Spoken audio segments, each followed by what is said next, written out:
The sliding door to room 704 hissed open, with the sound of a dying cat revealing a space that smelled faintly of ozone and cheap recycled lemon scent.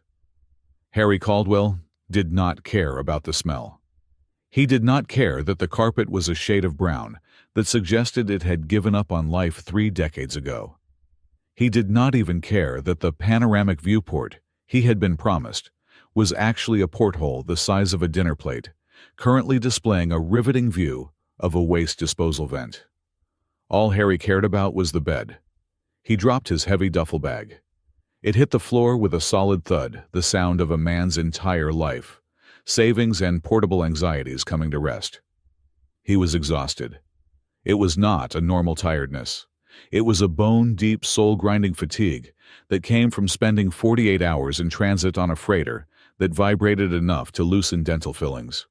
He had come to Kestrel Halo Station for one reason: to disappear into the anonymity of a winter holiday crowd and sleep until the nightmares of his father stopped playing on the back of his eyelids. "Okay," Harry muttered to himself, rubbing his face with hands that still smelled of engine grease. Sleep first, existential crisis later. He stepped fully into the room, the door sliding shut behind him. He reached for the light panel, but the lights were already on. Harry blinked. The room was small, designed for efficiency rather than comfort. It was dominated by a single, queen-sized bed, and currently, that bed was occupied. Sitting in the center of the mattress legs, crossed with the poise of a queen holding court on a throne of skulls, was a woman. She was pale, her skin the color of moonlight on snow, contrasting sharply with the tactical stealth suit that clung to her lean frame. Her hair was a waterfall of obsidian, and her eyes were covered by a thin, translucent visor that glowed with a faint, violet hum. Standing beside the bed, leaning against the wall with arms crossed, was a second woman. She looked younger, sharper, like a jagged piece of glass. She wore a similar suit, but hers was scuffed, worn at the elbows. In her right hand, she idly spun a device that looked like a dagger handle, but instead of steel, a blade of solidified red energy, bloodlight, hummed into existence, retracting and extending in a hypnotic rhythm. Harry stood there, his hands still hovering near the light switch. He looked at the room number on his keycard. 704. He looked back at the women. The woman on the bed, Dora, tilted her head slightly. The movement was predatory fluid. The woman with the knife, Betty, stopped spinning her weapon. The red blade extended fully, casting a harsh, crimson glow over the cheap, lemon-scented room. "Occupied," Betty said. Her voice was scratchy, like boots on gravel. Harry stared. His brain currently running on caffeine fumes, and denial tried to process the visual data. These were Noctari, the vampire kin, the species that lived in the void between stars, allergic to unfiltered solar radiation, dependent on bloodlight energy to stabilize their cellular decay. They were not supposed to be in the budget sector of a tourist station. They were supposed to be in high-security diplomatic spires or terrifying bedtime stories. Harry let out a long, ragged sigh. He dropped his hand from the switch. "I paid," Harry said, his voice cracking slightly. 150 credits for this room. It was a non-refundable flash sale deal. Dora spoke then. Her voice was smoother than her sister's, cold and clear as ice water. "Then you overpaid." "There is only one bed," Harry pointed out, gesturing vaguely at the mattress Dora was monopolizing. "Yes," Dora said. "We noticed." "I paid for at least half a mattress," Harry tried, though the red hum of Betty's knife was making a very compelling argument for him to sleep in the hallway. "Look, can we call the front desk? Maybe there is a double booking." "I just want to sleep." "I am not looking for trouble," Betty laughed. It was a short, sharp sound. "He thinks he has a choice, Dora. Cute." Betty pushed off the wall. She moved faster than a human should, blurring slightly before reappearing directly in front of Harry. The heat from the bloodlight blade radiated against Harry's neck. He could smell the ozone coming off it, a smell of burning air. "Who sent you?" Betty hissed. "Was it Kale?" Did the magistrate send a courier in a mechanic's jumpsuit to lower our guard? What? No one sent me. Harry backed up until his spine hit the door. I am a tourist. I am here for the snow festival. I have a voucher for a free hot chocolate. Dora stood up. She was taller than Harry expected. She walked over, placing a hand on Betty's shoulder to pull her back an inch. Dora leaned in her visor, scanning Harry's face. He is telling the truth, Betty, Dora said softly. His pulse is elevated, but it is the rhythm of fear, not deception. And he smells of cheap coffee and regret. Thank you, Harry said, offended, despite the knife at his throat. That is the signature scent of my people. Why this room? Dora asked, ignoring his sarcasm. Why did you book this specific unit? It was cheap, Harry insisted. 70% off. It popped up on my datapad while I was docked at the refueling ring. Special offer for enterprising travelers. I thought I got lucky. Dora and Betty exchanged a look. A silent communication passed between them, a sisterly shorthand of eyebrows and micro-expressions. It was a trap, Betty said, deactivating her blade with a snap. Or a glitch in their net. This room is a dead drop, Dora. The code he used to book it matches the encryption key for the data fragment. Harry frowned. Data fragment? Look, I do not know what kind of spy games you are playing, but I am extremely tired. Can I just take the floor or the bathtub? We are not playing, Dora said. She walked back to the bed and picked up a small, shimmering drive chip that had been resting on the pillow. We just stole this from a secure server 2 levels up.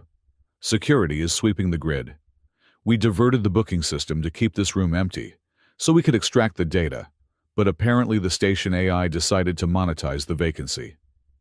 Harry closed his eyes and pinched the bridge of his nose. So, because I like a bargain, I am now roommates with 2 fugitive Noctari carrying stolen property. Correct, Betty said, hopping onto the desk and swinging her legs. Congratulations. You are now an accessory.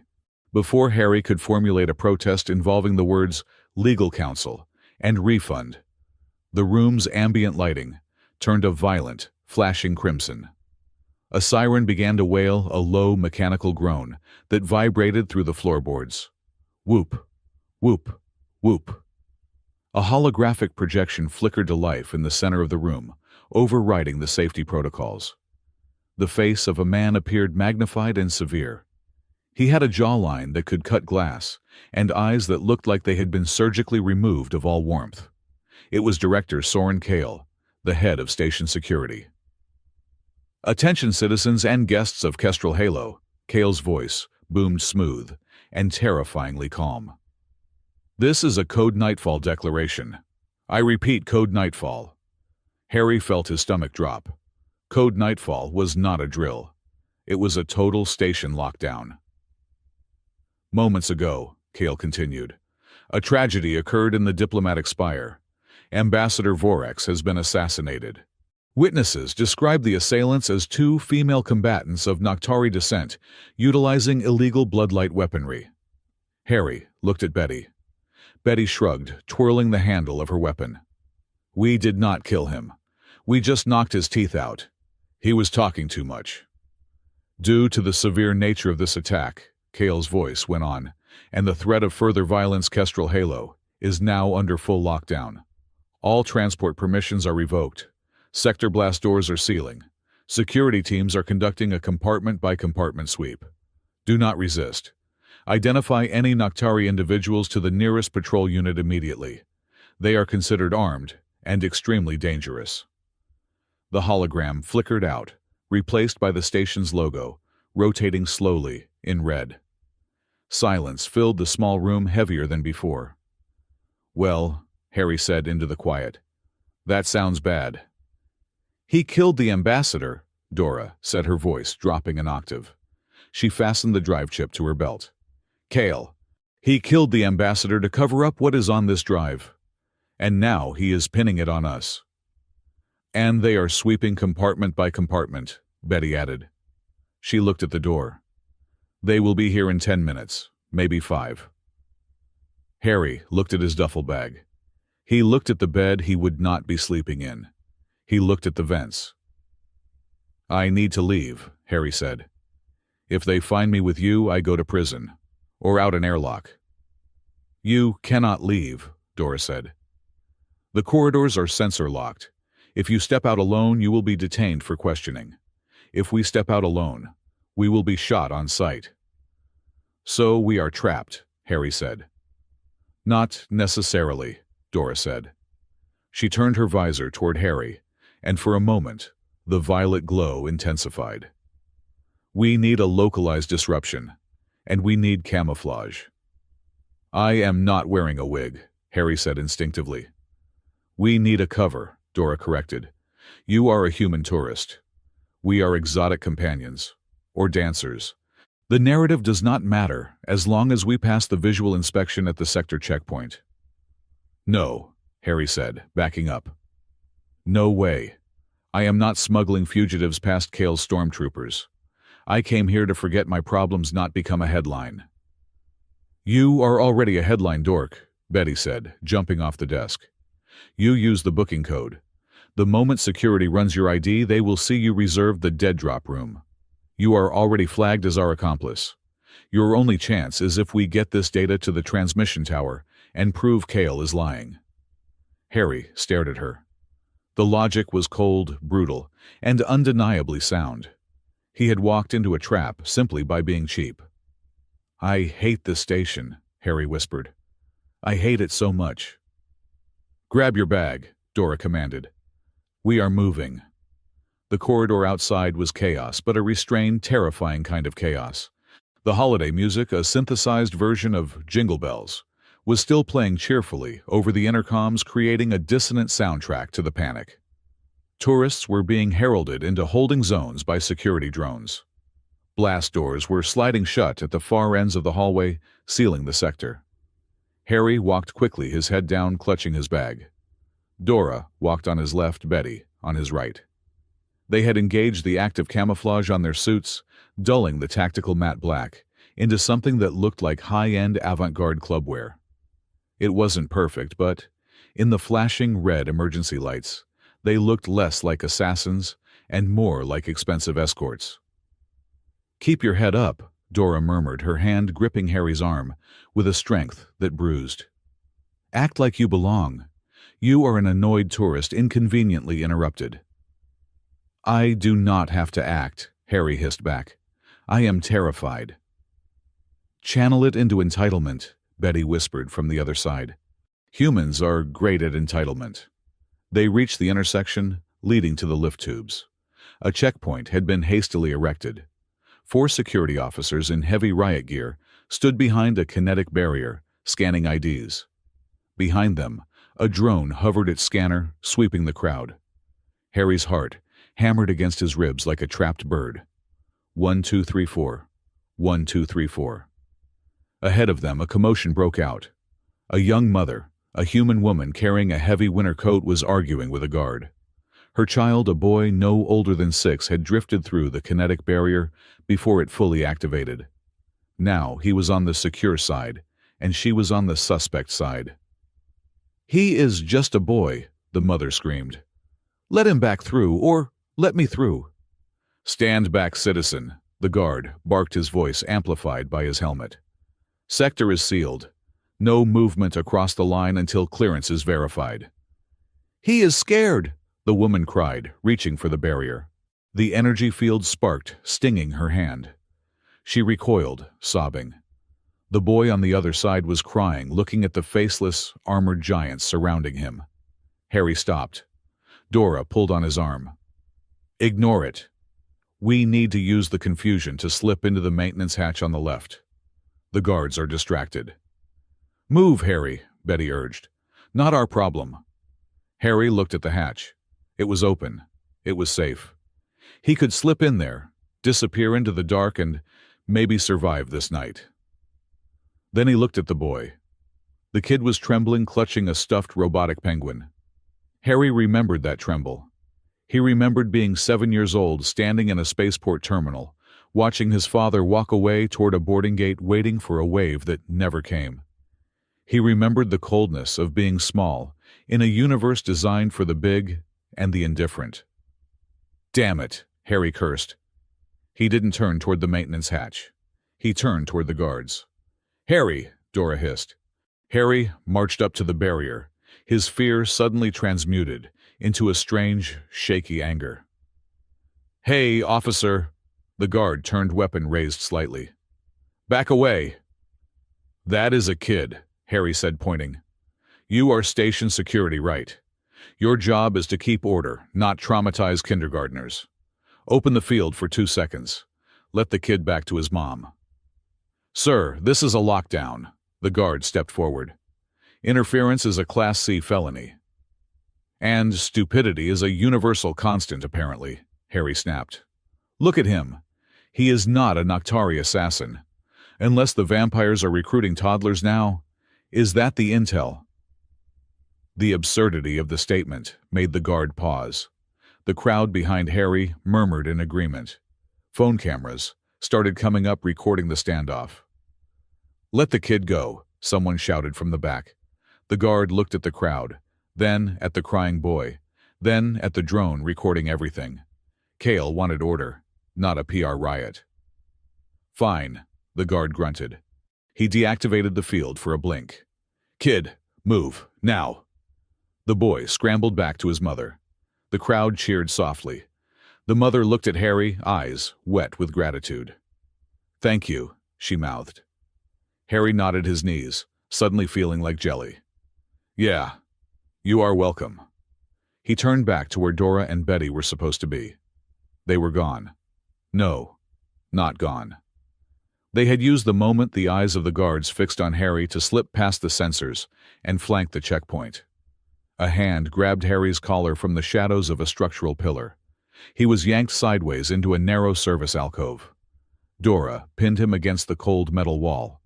Her visor was retracted now, revealing eyes that were entirely black iris and sclera, merged into a void of obsidian liquid. "You are an idiot," Dora said. But her tone wasn't angry. It was confused. "I could not leave him," Harry panted. "You risked our lives for a stranger's offspring," Betty said, appearing beside Dora. She looked at Harry, like he was a puzzle piece that didn't fit.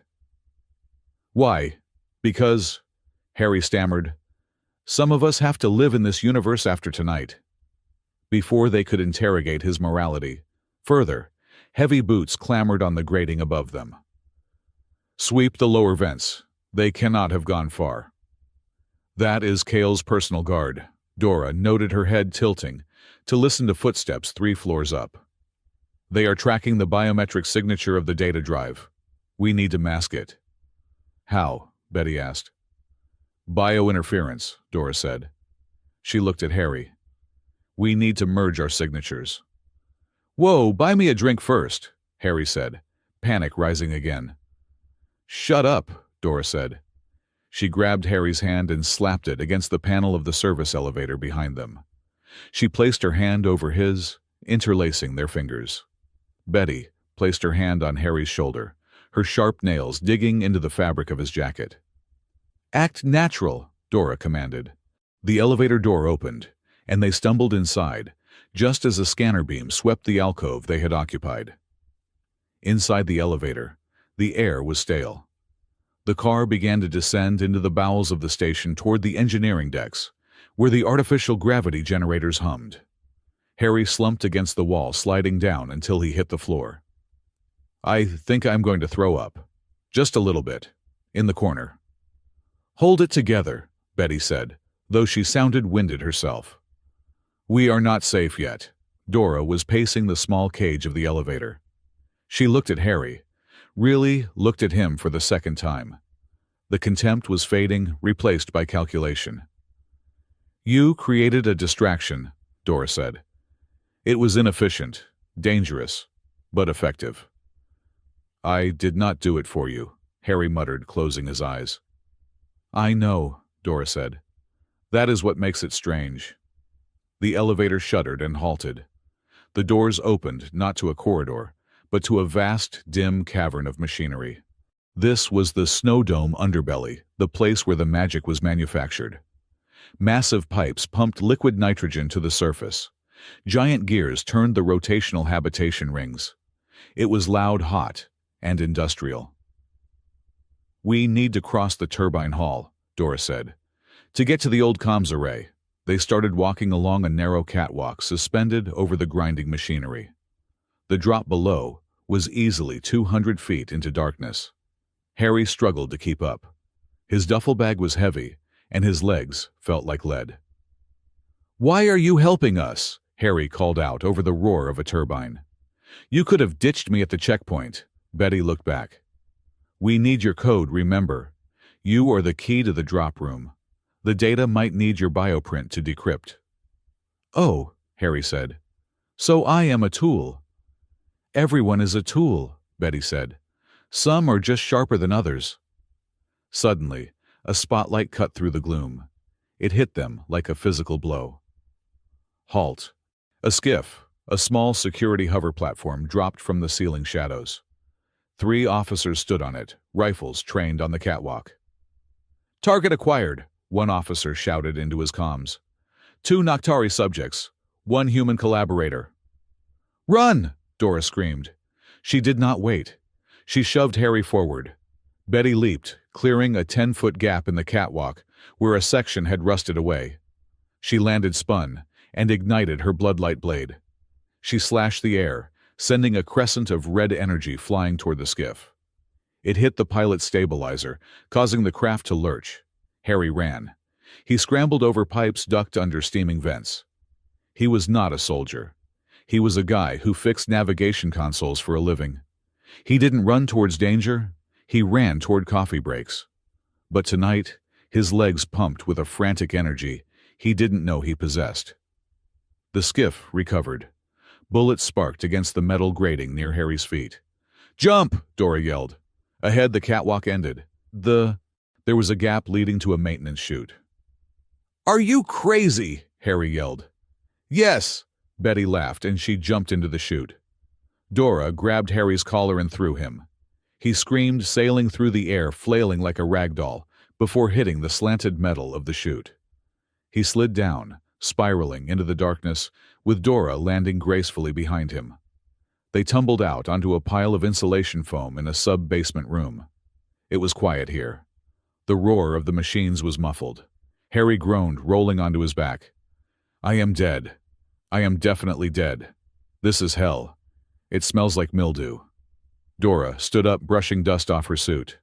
She checked Betty, who was already checking her blade charge. "We lost them," Dora said. "For now." She reached down to help Harry up. It was a surprising gesture. Harry took her hand. As he was pulled to his feet, the movement dislodged something from beneath his shirt. His silver locket swung out, dangling in the dim emergency light. It was an old thing, analog and scratched. It popped open from the impact of the fall.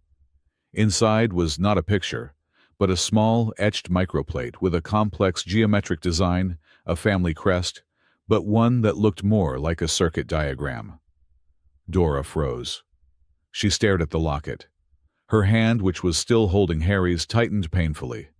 The violet light of her visor flickered and died, allowing Harry to see her eyes clearly. They were wide, the pupils blown distinct with shock. "Where did you get that?" Dora whispered. Her voice trembled. Harry pulled his hand away instinctively, clutching the locket. "It is my father's. He left it for me. It is just junk, a keepsake." Dora looked at Betty. Betty had stopped cleaning her blade. She was staring at the locket too, her expression unreadable. "Adrian," Dora said. It wasn't a question. It was a recognition. Harry stepped back, his back hitting a cold pipe. "How do you know that name? My father was just a structural engineer. He disappeared 15 years ago on a supply run." Dora stepped closer. The hostility was gone, replaced by a haunting intensity. She looked at Harry, not as a nuisance or a tool or a collaborator, but as a ghost. "He did not disappear on a supply run, Harry," Dora said softly. "What are you talking about?" Harry demanded, his voice rising. "Who are you people?" Dora reached out her finger, hovering inches from the locket, but not touching it, as if it were radioactive. "Your father," Dora said, and the words seemed to suck the air out of the room, "did not just build structures. He built us." Harry shook his head. "That is impossible. You are Noctari. You are a species. You are aliens." "We are engineered," Betty said, her voice unusually quiet. "Enhanced. Adapted for the void. But the design, the architecture of our bloodlight integration," Dora looked Harry in the eye. "The code in your booking, the encryption on the drive we stole, and that locket, they are all the same signature." Harry felt the world tilt. The exhaustion, the adrenaline, the fear, it all coalesced into a singular point of vertigo. "I do not understand," Harry whispered. Dora leaned in, her voice a sharp whisper in the gloom of the station's underbelly. "Your father's name is in our blood." The service elevator shuddered as it bypassed the main promenade decks, descending into the labyrinthine transition zones that separated the glossy, tourist-friendly upper levels from the industrial guts of Kestrel Halo Station. The air here tasted of recycled copper and anxiety. Harry Caldwell sat on a crate of compressed nutrient paste, clutching his knees.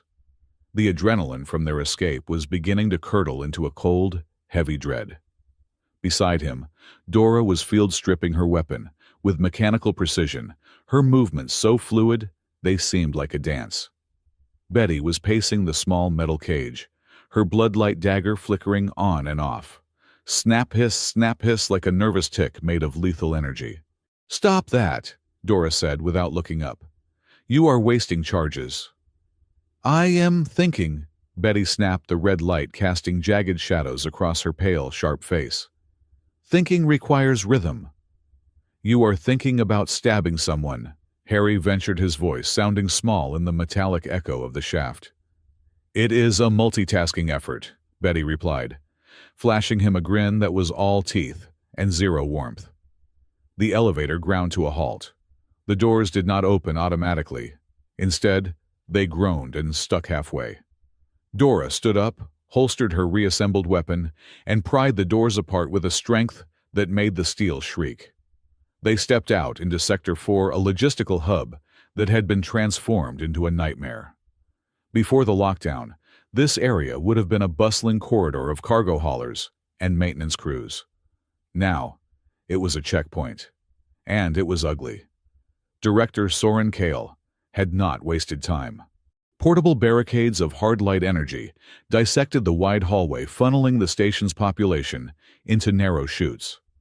The air was filled with the barking of orders from automated drones and the fearful murmurs of hundreds of beings, humans, Noctari, and half a dozen other species, huddled in lines.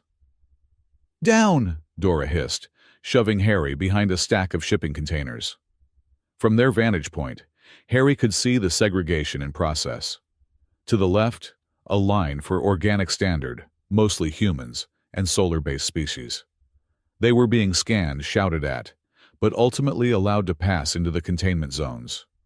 To the right was the line for NICT-dependent biologicals, the Noctari. Harry watched, his breath catching in his throat. He had always thought of vampires, or Noctari as the scientific manuals called them, as predators, apex hunters who owned the night.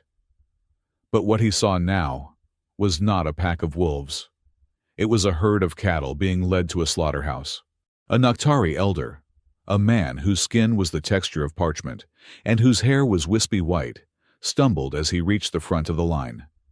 He was leaning heavily on a cane that glowed with a faint amber pulse, a bloodlight reservoir, the artificial energy source that kept his cellular structure stable away from the void. "Device," a security officer barked, holding out a gauntleted hand. The officer was wearing full riot gear, the insignia of Kestrel security, shining under the harsh halogen lights. "It is medical," the old Noctari wheezed. "My stabilizer. I cannot. All unauthorized energy emitters are confiscated under Code Nightfall." The officer recited, his voice amplified and metallic. He snatched the cane. "No!" the old man cried out, reaching for it. "Please, The hunger, the decay. The officer did not listen. With a brutal, efficient motion, he snapped the reservoir from the top of the cane and tossed it into a lead-lined bin. The amber light died. The effect on the old Noctari was immediate and horrifying. Without the stabilizing radiation of the bloodlight, his body seemed to lose its cohesion. He collapsed, his skin turning a bruised, necrotic gray. He gasped, clawing at his throat, as if the air itself had turned to glass. "Move him," the officer commanded. 2 drones swooped down, grabbing the convulsing man by his arms and dragging him toward a holding cell that looked more like a cage. Harry felt a surge of nausea. "They are killing him," he whispered. "That is not security. That is slow suffocation." "It is control," Dora said softly. Her face was pressed against the cold steel of the container, her eyes tracking the officer's patrol pattern. "Kyle knows the Noctari physiology. Take away the light and we become weak, frantic. Easier to demonize because we look like monsters when we starve." "We should kill them," Betty whispered. She wasn't smiling anymore. Her hand was gripping the hilt of her blade so hard, her knuckles were white. 3 guards, 2 drones. I can take the left flank. Dora takes the right. The Dork creates a distraction, maybe he can trip over his own feet loudly. "No," Dora said. "We engage. We trigger the heavy turrets. We die and the data dies with us. Then Kale wins everything." "So we just watch?" Harry asked, his voice trembling with a mix of fear and a newfound burning anger. "We just watch them torture old men." "We survive," Dora said, though her voice was tight. "Survival is the only revenge that lasts." She grabbed Harry's collar, pulling him away from the sight of the dying elder. "Move. We need to get to the medical bay. Dr. Park is the only contact who hasn't been burned." The medical bay was a chaotic sanctuary. It was located in the mid-levels, a place that usually dealt with space sickness and minor industrial accidents. Tonight, it was a triage center for a war that hadn't officially started yet. Dr. Anya Park looked like she hadn't slept in 3 days. She was a human woman with graying hair tied back in a severe bun, and a lab coat stained with various fluids, most of them synthetic.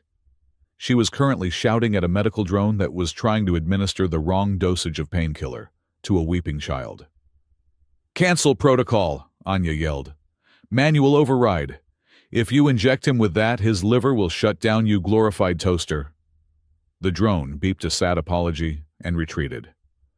Anya turned, wiping sweat from her forehead, and froze when she saw the trio slipping through the rear service door. "You have got to be kidding me," Anya sighed, her shoulders slumping. "Dora, Betty, and—" She squinted at Harry. "Who is the stray, please? Tell me he is not a hostage. I do not have the paperwork for hostages." "He is an asset," Dora said, closing the door and locking it. "Harry Caldwell. He is with us." "I am a tourist," Harry corrected, raising a hand. "I booked a room. It went poorly." Anya looked at Harry, then at the blood smear on Betty's armor, not hers, and the exhaustion etched into Dora's usually stoic face. She didn't ask questions. She just pointed to a storage room at the back. "Get in there. Security swept this place 20 minutes ago. They will not be back for another 2 hours. But if you make a sound, I will sedate you myself and sell your organs to pay for bandages." Inside the storage room, surrounded by boxes of sterile gauze and biogel, the tension finally broke. Or rather, it shifted. Betty sat on a crate, ripping open a packet of nutrient gel with her teeth. Dora leaned against the wall, peeling off her tactical glove, to reveal a nasty burn on her forearm, likely from a grazing laser shot during their earlier escape. Harry watched as Dora hissed in pain. Without thinking, he grabbed a first aid kit from the shelf. "Let me," Harry said. Dora looked at him surprised. "I can handle it." "I know you can," Harry said, opening a canister of dermal regenerator. "But you are shaking. Adrenaline crash. Just sit still." He applied the gel. His hands were steady, steadier than they had been when holding a gun. He was good at fixing things. Circuits, engines, broken toasters. People were just softer machines. "Why are they hunting you specifically?" Harry asked quietly as he worked. "The news said you killed the ambassador, but you didn't." "We are Unit 7, Dora said. She stared at the wall, her eyes unfocused. "Ghost operatives. We were created by the old station administration to handle discrete problems. When Kale took over security, he didn't want loose ends. He disbanded us. Or tried to." "Disbanded means liquidated," Betty mumbled around a mouthful of gel. "He tried to blow up our transport during a routine transfer. We survived. He didn't like that." "So this assassination," Harry started. "A play," Dora said. "The ambassador was going to petition the Galactic Council to investigate Kale's budget allocation. Kale silenced him and blamed the rogue biological weapons. Yes. 2 birds, 1 stone." Harry finished wrapping the bandage. "So you are not sisters biologically?" Betty laughed, a dry, rasping sound. "No. We were vat-grown in different batches, different gene sequences. She is the diplomat model, calm, tactical, boring.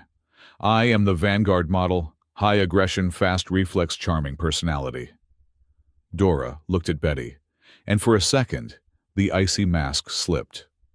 There was a profound, weary affection in her eyes. "We are not sisters by blood," Dora said. "But when you spend 10 years watching someone's back in the void, sharing the same bloodlight ration, when the supply runs low, biology becomes irrelevant." "We are each other's last bad habit," Betty muttered, looking away. "I cannot shake her. She is too stubborn to die, so I have to stick around to make sure she doesn't trip." The door to the storage room burst open. It was Dr. Anya. "I need hands," she said, her voice tight. "Not the assassin kind, the carrying kind. We have a hull breach in the lower residential district. Refugees are pouring in. The power grid for the life support in the waiting area just died. I have 30 people who are going to freeze in 20 minutes if I do not get the backup generator online." Dora stood up. "I can reprogram the grid." "No," Anya said. "You step out there, the facial recognition scanners will flag you in a nanosecond. You stay hidden." She looked at Harry. "You, tourist. You have hands. You have a pulse. Come with me." Harry hesitated. "Me, I am trying to hide." "And those people are trying to breathe," Anya snapped. "Move." Harry looked at Dora. She gave him a slight nod. Harry followed the doctor out. The waiting area was a scene from a disaster movie. Families huddled under emergency blankets. The air was frigid. The station's environmental controls in this sector had been diverted to the security blockade. Harry saw a generator unit in the corner. It was an old, clunky fusion cell model, sputtering and coughing smoke. A young medic was kicking it, trying to get it to start. "Stop kicking it!" Harry yelled, running over. "You will misalign the magnetic coil." He shoved the medic aside gently and popped the maintenance panel. It was a mess of wires and bypasses. It was beautiful. This Harry understood. This wasn't politics or murder. This was just inputs and outputs. "I need a wrench," Harry shouted, "and a piece of copper wire. And does anyone have a piece of gum or adhesive putty?" For the next hour, Harry Caldwell did not think about his father or the assassins in the closet. He worked. He stripped wires with his teeth. He rerouted power from a vending machine to the heating unit. He lifted heavy crates of supplies that the exhausted medical staff couldn't manage. At one point, a security drone hovered by scanning the crowd. Harry froze, holding a heavy oxygen tank. The drone's red eye swept over him. Subject human male, status civilian laborer, threat minimal. The drone moved on. Harry let out a breath. He wasn't a threat. He was just the help. And for the first time in his life, being the invisible, useful Dork felt like a superpower. When the heaters finally hummed to life, filling the room with warm air, a cheer went up from the refugees. An old woman pressed a packet of dried fruit into Harry's hand. She didn't speak his language, but she patted his cheek. Harry stood there covered in grease, holding a bag of space raisins, and felt a strange warmth in his chest that had nothing to do with the heater. He went back to the storage room. Dora and Betty were waiting. "You smell like burned ozone and charity," Betty commented. "I fixed the heater," Harry said, tossing the fruit packet to her. "And I got us a lead." Dora straightened up. "Explain." "While I was under the floorboards rerouting the power," Harry said, "I tapped into the localized chatter. There is a broker operating out of the darker side of the snow dome. Someone who claims to have the other half of the data you stole. A guy named Ravel Jax." Betty's eyes widened. "Jax, the Weasel. He is on the station." "Apparently," Harry said. "And if he has the data, we can prove the video is fake." Getting to Ravel Jax required leaving the relative safety of the medical bay and crossing into the edge of the snow dome, the massive artificial winter resort that took up the center of the station. They moved through the service tunnels again, guided by Harry's newfound confidence in navigating the station's schematics. He had downloaded a layout from the generator's terminal. They emerged in an alleyway, behind a neon-lit bar called the Frostbite. The air here was colder, smelling of synthetic pine and expensive alcohol. Ravel Jax was waiting in a private booth at the back of the bar. He was a Rhodian-esque creature with multifaceted eyes and nervous, twitchy fingers that played with a stack of credit chips. "Dora Vale," Jax hissed his voice, like dry leaves skittering on pavement. "And the little knife sister. And a human who looks like he got lost on the way to the library." "He is with us," Betty growled, placing her hand on the table. The wood smoked slightly, where her bloodlight blade was concealed in her sleeve. "Cut the pleasantries, Jax. You message the encrypted channel. You have the master file." "I have access," Jax corrected. "Information is a commodity, my dears. And right now, the price of truth is very high." "We do not have credits," Dora said calmly. "We have a data chip with the encryption key. You have the file. Neither is useful without the other." Jax clicked his mandibles. "A trade, classical. I like it." He slid a holographic projector onto the table. "I pulled this from the backup servers before Kale scrubbed them. Watch closely." The hologram flickered to life. It showed the hallway outside the ambassador's suite. Two figures appeared wearing suits identical to Dora and Betty's. They moved fast. They struck the guards. They breached the door. "It looks like us," Betty whispered, horrified. "Look at the legs," Harry said, pointing at the hologram. "What?" Jax asked.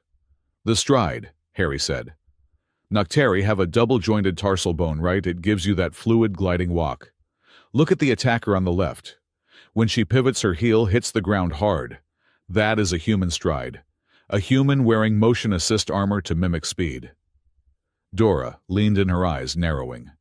"He is right. And the heat signature, look at the dissipation from the suit vents. A real Noctari body runs colder than the environment. Those suits are venting heat. Those are humans inside." "Mimics," Betty spat. "Kale dressed his own goons in our colors."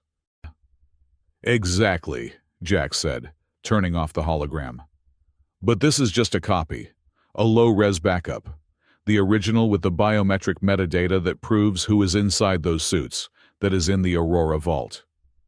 The Aurora Vault. The central data core of the entire station. The most secure room in the sector." "We need to get into the vault," Dora said. "If we broadcast the biometric data from the original file, the station's AI will recognize the fraud. It will override Kale's lockdown." "The vault is inside the snow dome," Jax said, leaning back. "In the middle of the Winter Wonderland Festival, which is currently crawling with Kale's elite guard. It is suicide." "It is Tuesday," Betty shrugged. "I can get you in," Jax said. "There is a maintenance hatch behind the artificial glacier, but it will cost you." "Cost what?" Harry asked. "The chip you stole," Jax said, pointing to Dora's belt. "The one with the encryption key. You use it to open the vault, you get your truth. Then, you give the chip to me. It has other codes on it. Codes I can sell to the highest bidder on the black market." "Deal," Dora said instantly. "Dora," Betty hissed. "That chip is our insurance." "The truth is our insurance," Dora replied. "The truth is slower," Betty argued, her voice rising. "We know where Kale is. He is in the command tower. We can bypass the vault. We go straight to the tower, we cut his throat, and this ends. We do not need to prove anything to these people who hate us." "If we kill him without proof," Dora said, her voice turning to steel, "we confirm everything he said about us. We become the monsters. We need to clear our names. For the unit. For the old man who died at the checkpoint." Betty looked at Harry. You tell her that being a hero gets you dead." Harry looked between the two sisters. He saw the pain in Betty's eyes, the desperate need to strike back at a world that hurt her. He saw the resolve in Dora's, the burden of leadership, of trying to be better than what they were made to be. "Betty," Harry said softly. "My father, he disappeared. I spent 15 years angry. I wanted to find whoever made him leave, whoever took him and hurt them. But if I do that, if I just lash out, I am just another angry thing in the dark. Dora is right. If we do not change the story, nothing changes." Betty stared at him. Then she spat on the floor. "Fine. We do it the hard way. But if I die in a fake snowdrift, I am going to be very annoyed." The snow dome was a miracle of engineering and a monument to excess. Under a massive transparent dome that looked out into the stars, a perfect winter landscape had been constructed. Pine trees genetically modified to survive low-gravity hills of glistening white snow, and a frozen lake where tourists usually skated. Now, it was a hunting ground. The festive lights were still on garish reds and greens twinkling in the trees, but the music had been cut. Searchlights from hover drones swept the snow. Harry, Dora, and Betty moved through the tree line near the artificial glacier. They were dressed in white thermal ponchos. Jax had provided crude camouflage, but effective against visual scanning. "Patrol at 2 o'clock, Dora whispered. 2 guards walked past, their boots crunching loudly on the frozen ground. They were leading a K9 unit, a cybernetic hound that sniffed the air for bloodlight signatures.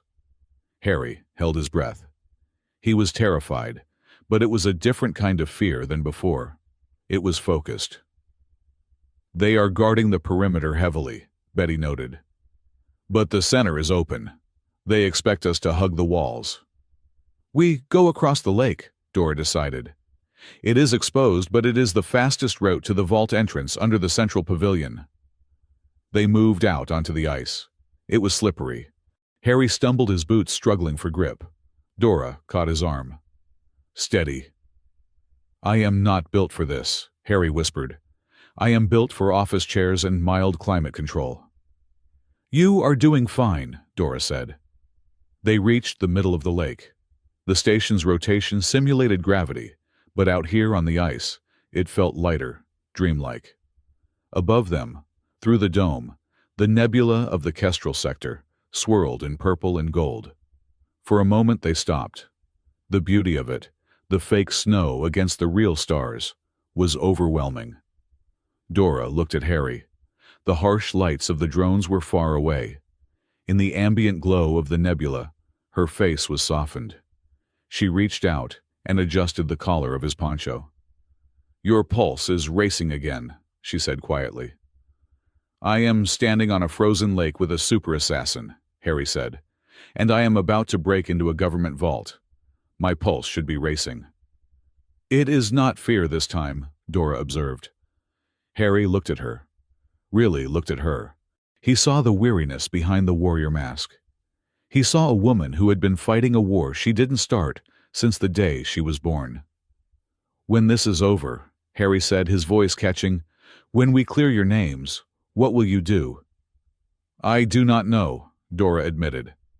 "I have never planned that far ahead. Soldiers do not usually get retirement plans." "Maybe you can try a holiday," Harry said. "A real one. With a bed you do not have to fight for." Dora's lips twitched a ghost of a smile. "Maybe," Suddenly Betty's voice hissed in their earpieces. "I hate to interrupt the romance novel, but we have company. Drone swarm, 12 o'clock high." Harry looked up. A cluster of drones, like a swarm of angry hornets, was descending from the dome ceiling. "Run!" They sprinted across the ice.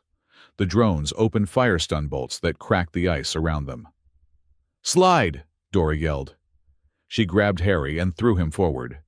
He slid on his stomach, spinning across the smooth surface.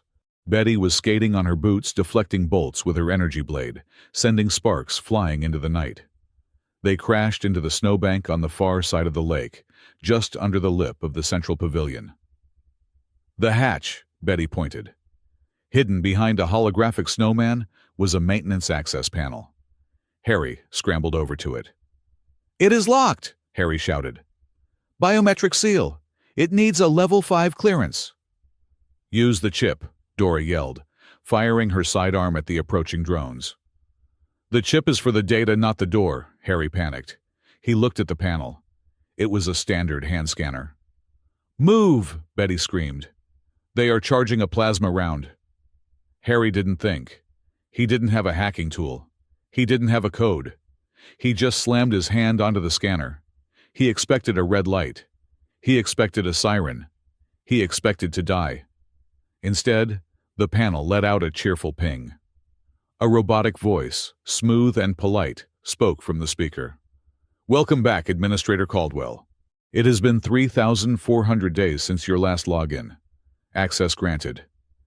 The hatch hissed open. Harry stared at his hand. He stared at the scanner. "Administrator," Betty yelled, diving into the hole. "Get in!" Dora grabbed Harry and dragged him into the darkness of the tunnel, just as a plasma bolt incinerated the holographic snowman where he had been standing. The hatch slammed shut above them, sealing out the noise of the drones. They were in a silent, blue-lit corridor. The air was cool and filtered. Dora pinned Harry against the wall again, but this time she looked terrified. "Administrator Caldwell," she repeated. "That scanner didn't just recognize your biology. It recognized your authority." Harry looked at his hand, trembling. "My father wasn't just an engineer, was he?" "No," Dora whispered, the revelation sinking in. "He was the architect. Harry, you did not just break into the vault. You own it."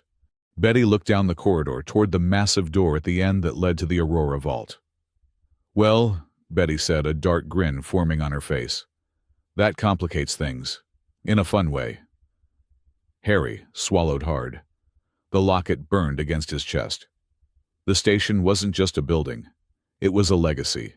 And apparently, he had just inherited the keys to the castle and all the monsters inside it. The corridors of the Aurora Vault access tunnel were bathed in the sterile, icy blue light of the station's deep infrastructure, but on the holographic screens embedded in the walls, the world was burning red. Director Soren Kale's face was everywhere. It was projected on the bulkhead monitors, it flickered on the wrist comms of the security teams, and it dominated the massive public screens in the promenade decks above. "Citizens of Kestrel Halo," Kale's voice was smooth, a velvet shroud over a steel cage. "We have confirmed the identity of the terrorists. They are rogue biological weapons. Noctari units designated Dora and Betty. They are unstable, they are hungry, and they are currently hiding among you." Harry Caldwell stared at the screen. The feed cut to a grainy, shaky video. It showed a Noctari or something that looked exactly like one tearing through a blast door with inhuman strength, snarling at the camera. It was visceral, it was terrifying, and it was completely fake. "He tampered with the frame rate," Harry muttered, pointing at the screen. "Look, the shadow lag on the door. He sped up the footage by 15% to make the movement look unnatural, like a monster." "It does not matter if it is fake," Dora said. She was standing by the sealed blast door of the vault, her interface cable jacked into the locking mechanism. Her face was illuminated by the scrolling code on her visor. "It only matters that they believe it." "They believe it," Betty said from the shadows. She was sharpening her bloodlight dagger against the metal wall, a rhythmic shing-shing-shing that set Harry's teeth on edge. I can hear them upstairs. The mob. They are smashing the windows of the nocturnal district. They are dragging people out into the light. That is why we need the data, Dora said, her fingers flying across a holographic keypad. Magistrate Celine Hark has docked. I tracked her shuttle. If we can broadcast the unedited logs to her frequency during the hearing, Kale is finished. Or, Betty said, stopping her sharpening. She stepped into the light, her eyes burning with a cold, lethal fire. We stop playing lawyer. We go to the command tower. We cut the power. We find Kale in the dark, and I remove his head. Betty, Dora warned. No, Betty snapped, her voice cracking with frustration. He is hunting us like animals, Dora. He is using that woman Hark as a shield. He is laughing at us. You want to show him a drive, I want to show him his own intestines. It is a much more direct message. If we kill him, Dora turned, ripping the cable from the port, we prove him right. We become the nightmares he is selling to the galaxy. I do not care about the galaxy, Betty shouted. I care about us. I care that you are bleeding. I care that we are going to die in a hallway because you want to be noble. The sisters stood chest to chest. The air between them crackled with tension, thicker than the shielding on the reactor core. Betty's blade was active, humming a dangerous red. Dora's hand hovered over her stun baton. Harry stood there, clutching his heavy bag of tools. He felt incredibly small, incredibly soft, and incredibly out of his depth. He was a man who fixed ventilation fans, and he was standing between two living weapons debating the philosophy of murder. Excuse me, Harry said. They ignored him. I said, Harry raised his voice. Excuse me. Betty turned her glare on him. Stay out of this, Dork. This is family business. Yeah, well, your family business is about to get us all shot, Harry snapped. He surprised himself with the volume of his voice. Can we please postpone the murder until after we stop everyone else from getting murdered? Because right now, there are 3,000 people upstairs who think you eat babies for breakfast.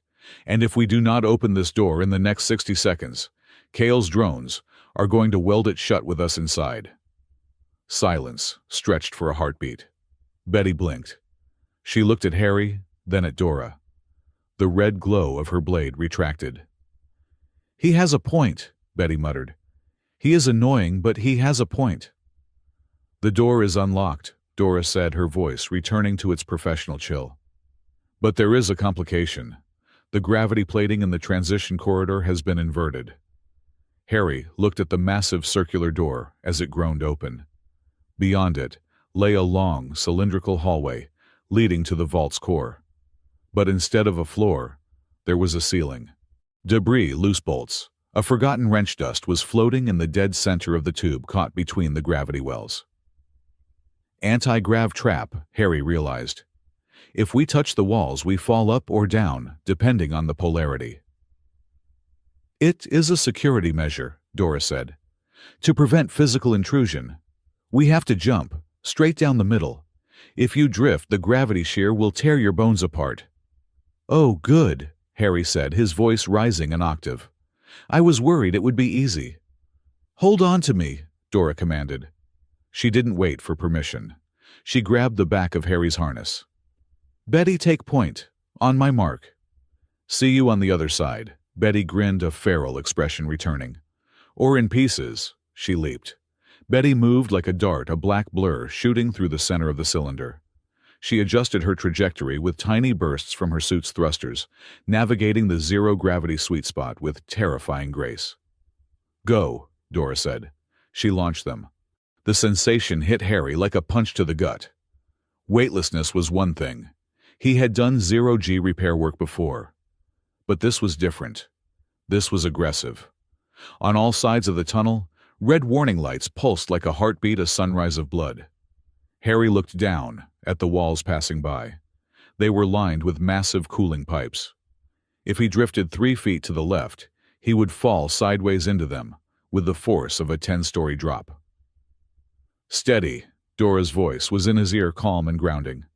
"Do not flail. Aerodynamics matter even here." They floated through the red haze, suspended in the eye of the storm. It was beautiful in a sickening way.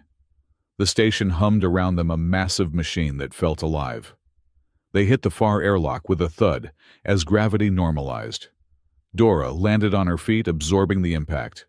Harry landed on his face, absorbing the impact with his nose. "Graceful," Betty commented, pulling him up. "Shut up," Harry groaned, checking for blood. "I am an engineer, not a gymnast." They were in. The Aurora Vault was not what Harry expected. He had imagined a room full of servers, blinking lights, and screens. Instead, it looked like a cathedral. The walls were lined with towering crystalline pillars that pulsed with a soft white light. The air was freezing, kept at absolute zero to preserve the quantum state of the data. In the center of the room stood a single terminal. It was old, an analog interface in a digital world.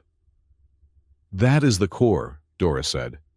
"The original architecture. Kale's systems are built on top of it, but this is the foundation." Harry walked toward it. The locket under his shirt felt hot against his skin. He reached out. His hand trembled. He didn't need a hacking tool. He didn't need a code breaker. He just placed his palm on the interface plate. Identity confirmed. Architect Caldwell. "Welcome home, Adrian." The screen flickered to life. Audio logs began to buffer. Harry stood frozen. He saw the date on the first log. It was from 15 years ago, 2 days before his father disappeared. Play. The voice that filled the frozen chamber was tired. It was raspy, smelling of cigarettes and coffee, just like Harry remembered. "This is Adrian. Log 402. The Noctari integration project is complicated. The genetic splicing is stable, but the morality of it. God, what are we doing? We are building super soldiers to guard a trade route, and we are paying them an addiction. They need the light. We made them need it. It is a leash." Harry's knees gave out. He grabbed the console for support. "He knew," Harry whispered. "He didn't just build the station. He built the leash." Dora and Betty stood silently behind him. They were listening to the voice of their creator, the man who had designed their dependence. "I cannot do it anymore," Adrian's voice continued. "Soren Kale wants to tighten the controls. He wants to install a kill switch in the bloodlight spectrum. I am going to lock the core. I am going to hide the source code where he can't find it. I am leaving. I have to leave. If I stay, they will use Harry to get to me. I have to be a ghost so my son can be a person." Harry stared at the waveform on the screen. A single tear, hot and angry, rolled down his cheek. "He left me to protect me." Harry laughed, a broken, jagged sound. "He left me in a foster home with a fake story about a supply run accident, so he could play hide and seek with his conscience." "Harry," Dora said softly. She placed a hand on his shoulder. It was heavy, grounding. "He locked the kill switch. Kale cannot execute us remotely because your father stopped him. He saved us." "He made you—" Harry spun around, shrugging off her hand. "He made you addicts. He made you weapons. And he left me alone for 15 years to wonder why I wasn't good enough to stay for—" "Harry," Betty said. Her voice was surprisingly gentle. "Focus. The data. Look." Harry turned back to the screen. The log continued. "I am archiving the surveillance feeds from the diplomatic spire. Kale is planning something. If anything happens to the ambassador, the proof will be here. File Alpha 9. "That is it," Dora said, leaning in. "File Alpha 9. That is the unedited footage of the assassination." Harry's fingers flew across the keyboard. He was angry. He was furious. But he was also an engineer, and he had a job to do. He isolated the file. He decrypted it with his biometric key. On the screen, the truth played out. Not Noctari shadows, but men in tactical gear, their faces obscured, planting the explosives, shooting the ambassador. And then, a clear audio signature. Kale's voice over the comms. "Clean it up. Blame the vampires. Initiate nightfall." "We got him," Betty breathed. "We actually got him." "We need to broadcast this," Dora said. "Direct uplink to Magistrate Hark's shuttle." Harry initiated the transfer. The progress bar appeared. Uploading 10%, 20%. Suddenly, the room turned red. A siren louder than anything they had heard before shattered the silence. The crystalline pillars turned a violent crimson. Unauthorized access detected. Quarantine protocol initiated. "He found us!" Dora drew her weapon. The massive blast door they had entered through slammed shut. Venting gas hissed from the ceiling. "He is not coming in," Harry realized, looking at the environmental readouts. "He is flushing us out." The floor beneath them shuddered. The entire central platform of the vault began to rise. The ceiling above them spiraled open, like the iris of a giant mechanical eye. "Where does this lift go?" Betty yelled over the siren. Harry looked at the schematics. His face went pale. "It goes to the surface," Harry said. "Right into the middle of the snow dome." "The festival," Dora realized. "He is serving us up on a platter." The platform rose with stomach-churning speed. The cold air of the vault was replaced by the artificial chill of the snow dome. They emerged in the center of the frozen lake, the very same lake they had crossed earlier. But the scene had changed. The winter wonderland was now a fortress. The festive lights were blindingly bright, disorienting. Giant ice sculptures of historical figures loomed around them, like frozen judges. Surrounding the lake on the raised banks of the snow-covered park were Kale's elite guard. Dozens of them. And behind them, drone swarms hovered like vultures. "There," Kale's voice boomed over the public address system. "The terrorists have breached the core. They are attempting to sabotage the station's life support. Citizens stand back. Security engage." "He is lying!" Betty screamed, her voice lost in the vastness of the dome. "It does not matter," Dora yelled. "Cover!" They dived behind the base of a massive ice sculpture, a 20-foot-tall depiction of the station's founding admiral. Laser fire erupted. The ice above their heads shattered, raining razor-sharp shards down on them. The air filled with the smell of ozone and burnt snow. "The upload," Dora shouted at Harry. "Did it finish?" Harry checked his datapad. "Connection severed. Kale is jamming the frequency. We are at 80%. We need a hard line to the transmission tower." "The tower is on the other side of the dome," Betty pointed with her blade. "Through that wall of guns." "We cannot outshoot them," Dora assessed, firing 2 precise shots that took down a drone. "We need a distraction. A big one." Harry looked around. He saw the layout of the festival. To his right, about 50 feet away, was the pyrotechnics launch pad, the fireworks set up for the midnight celebration. "The fireworks," Harry said. "What?" Betty asked, ducking a plasma bolt. "The gravity here is 0.8 standard." Harry spoke fast, his brain shifting into overdrive. "If I override the launch pressure on the fireworks mortars and angle them horizontally—" "We are not shooting fireworks at them, Harry," Dora said. "That is a nuisance, not a weapon." "Not the fireworks," Harry said, grinning manically. "The ice." He pointed to the cluster of sculptures looming over the security perimeter. They were massive, top-heavy, and precarious. "Cover me!" Harry yelled. "Harry, no!" Dora screamed. But Harry was already moving. He sprinted across the open ice, slipping and sliding. Laser fire stitched the ground at his heels. He wasn't a soldier. He ran like a man who was late for a bus, flailing, desperate, and entirely unheroic. He reached the control junction for the pyrotechnics. It was locked. Harry didn't have time for finesse. He smashed the panel with his wrench. He ripped out the safety governor wires. "Okay," Harry muttered, his hands shaking. "Launch angle 0. Propellant pressure 300%. Target the big guy's knees." He slammed the manual ignition. Boom. The mortar tubes didn't launch fireworks into the sky. They exploded outward with the force of a cannon. Canisters of compressed pyrotechnic chemicals slammed into the base of the largest ice sculpture, a towering replica of a starship. The ice groaned. A sound like a cracking mountain echoed through the dome. The sculpture tipped. "Timber!" Betty yelled, watching from behind her cover. The massive structure crashed down right onto the security perimeter. Tons of ice pulverized the barrier, sending guards scattering and crushing two automated turrets.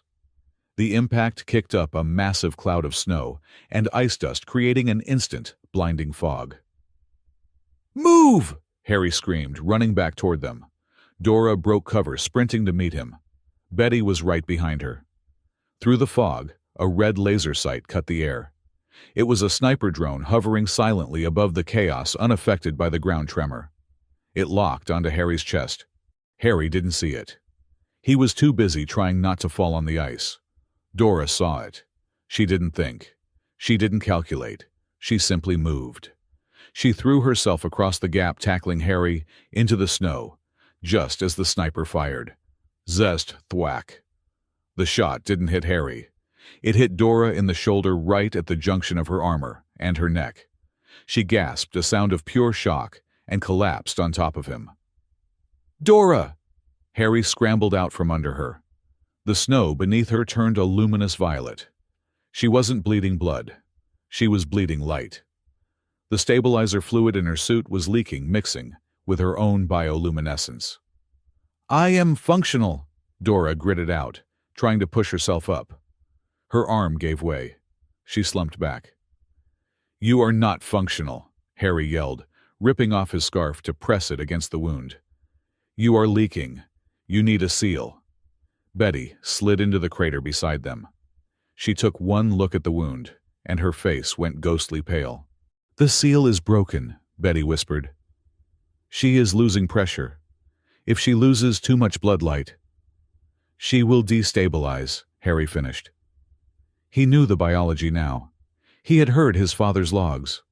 Laser fire began to probe the fog again. They were pinned. Dora reached up with her good hand and grabbed Harry's jacket. Her grip was weak, trembling. "Harry," she whispered.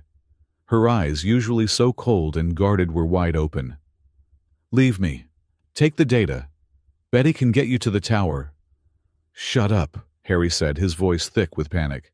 "Nobody is leaving anybody." "I cannot move fast enough," Dora said. "I am a liability. Please. I cannot watch you die because of me. I cannot lose another one." Harry froze. It wasn't the pain of the wound that was breaking her voice. It was fear. The stoic, unshakable assassin was terrified. Not of death, but of grief. "You are not losing me," Harry said firmly. He looked at Betty. "Help me get her up. We are going into the maintenance tunnels under the grandstand." I saw the hatch when the statue fell. Betty looked at Harry. She looked at her sister, bleeding light into the snow. She looked at the way Harry was holding Dora, not like a piece of cargo, but like she was the most important thing in the universe. For a second, a flash of pure, raw jealousy crossed Betty's face. She had always been the one to protect Dora. She was the sister. She was the partner. But then she saw the way Dora was looking at Harry. It wasn't the look of a protector. It was the look of someone who finally felt safe enough to be protected. Betty let out a sharp breath. She grabbed Dora's other arm. "If you break her," Betty said to Harry, her voice low and dangerous, "I will haunt you, politely. I will move your keys every morning. I will make your socks wet. I will be the ghost in your machine until you go insane." "Deal," Harry grunted, hoisting Dora up. "Now move." They dragged Dora into the service tunnel just as the fog began to clear. Betty welded the hatch shut behind them with her bloodlight blade. They were in the dark again.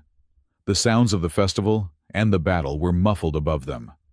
Harry slumped against the wall, gently lowering Dora to the floor. He used a tube of industrial sealant from his tool bag to patch her suit. It wasn't medical grade, but it stopped the leak. "That will hold," Harry said, wiping violet fluid from his hands. "For an hour, maybe two." Dora lay there breathing shallowly. The glow in her suit was dim. "We have the data," Betty said, holding up the drive. She was pacing, restless energy radiating off her. But the upload failed.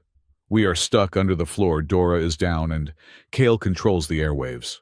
Harry pulled out his data pad. He checked the file again. "It is worse," Harry said quietly. "What?" Betty snapped. "The file," Harry said. "I am looking at the metadata. The audio of Kale ordering the hit is corrupted. The upload interruption scrambled the last 10 seconds. "So we have video of men in masks," Betty said, her voice rising. "But no proof Kale sent them. That is worthless. He will just say they were rogue mercenaries. He will spin it." Harry put his head in his hands. We were so close. They sat in the silence of the tunnel. The weight of failure pressed down on them. They had risked everything, blown up an ice sculpture, and nearly died, and they were still losing. Then a sound cut through the gloom. Bzzzt, crackle. It came from the wall. Not from a speaker, but from the conduit pipes themselves, vibrating with a frequency that turned the metal into a diaphragm. "Harry!" Harry's head snapped up. "Harry, do not trust the lights."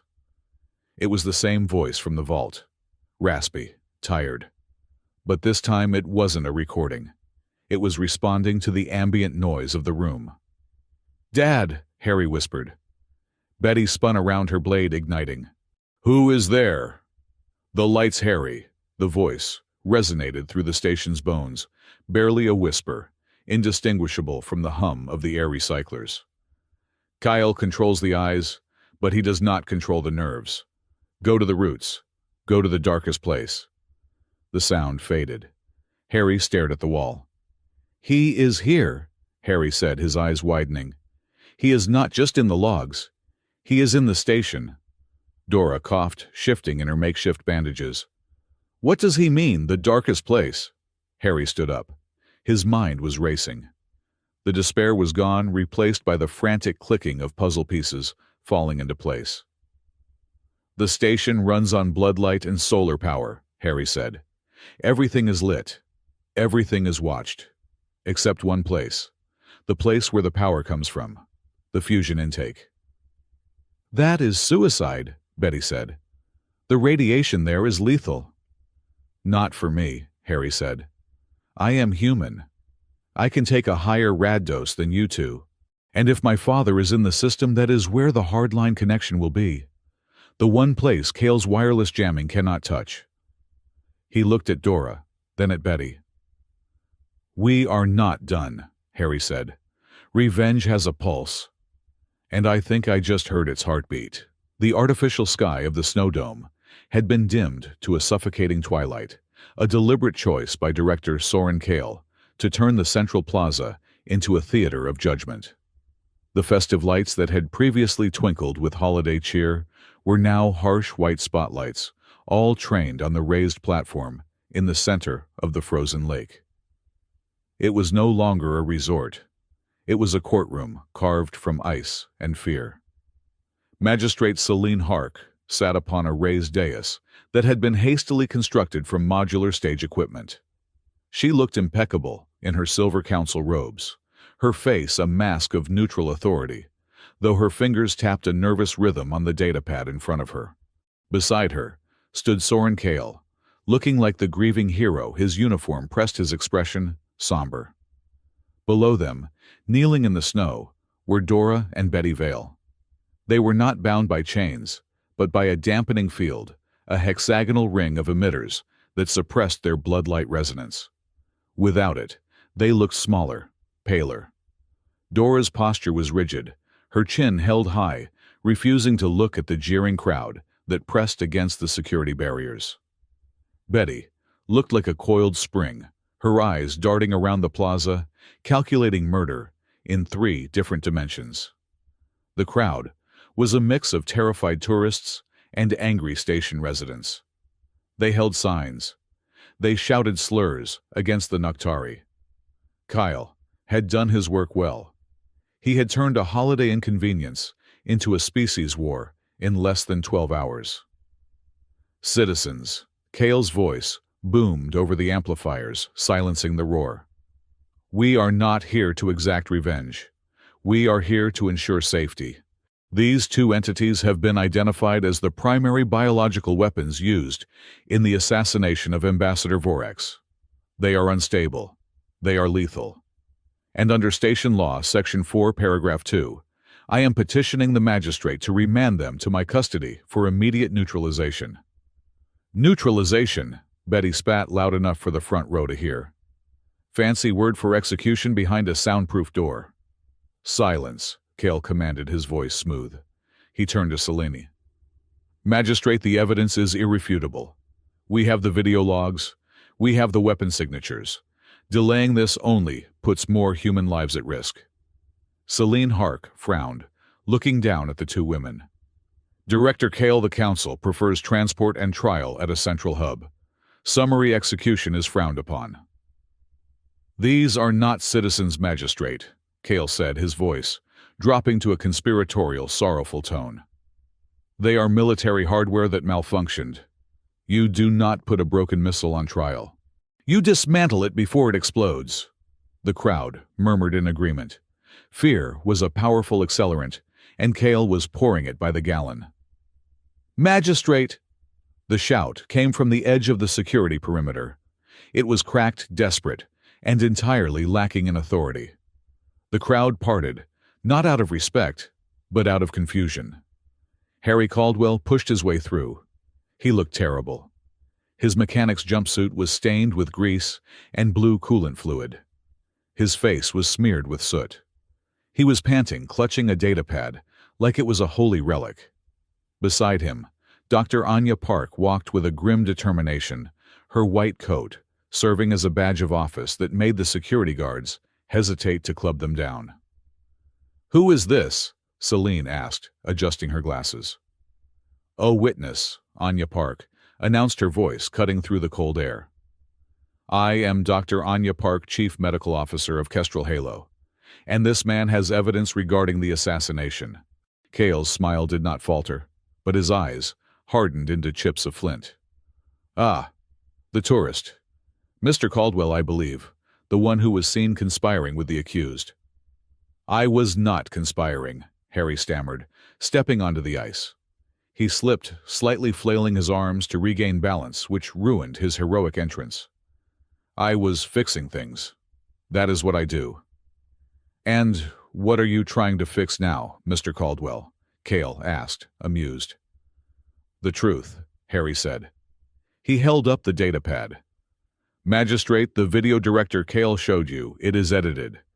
The frame rates on the attackers do not match Noctari physiology. I have the metadata here. It shows the file was tampered with 4 hours after the alleged attack." Harry tapped the screen, projecting a holographic display into the air.